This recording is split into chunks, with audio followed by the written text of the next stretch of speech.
নেত্রকোনার ঐতিহ্যবাহী বালিশ মিষ্টি।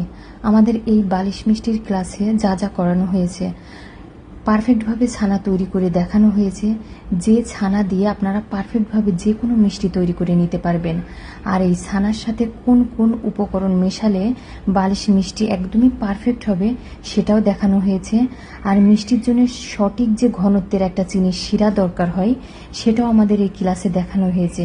কিছু টেকনিক দেখানো হয়েছে, যে টেকনিকগুলো ফলো করলে মিষ্টি কোনোভাবে ফাটবে না বা শিরার সাথে গলেও যাবে না। এই টেকনিকগুলোও কিন্তু ক্লাসে দেখানো হয়েছে। আর এই মিষ্টিটা বিজনেস কিভাবে করবেন সেটাও বলে দেওয়া হয়েছে। যেহেতু যারা ছোট পরিসরে বিজনেস করতে চাচ্ছেন, এই মিষ্টিটা যেহেতু এখন বর্তমানে খুব ভাইরাল, তো এই মিষ্টিটাও কিন্তু আপনাদের বিজনেসের সাথে অ্যাড করতে পারেন। সেক্ষেত্রে দেখা যাচ্ছে আপনারা বিজনেসে একটা ভালো প্রভাব ফেলতে পারবেন। তাহলে আর দেরি কেন? এখনই করতে চাইলে আপনি রেজিস্ট্রেশন করে ফেলুন। আরও বিস্তারিত জানতে আমাদের পেজে নক দিতে পারেন। ধন্যবাদ।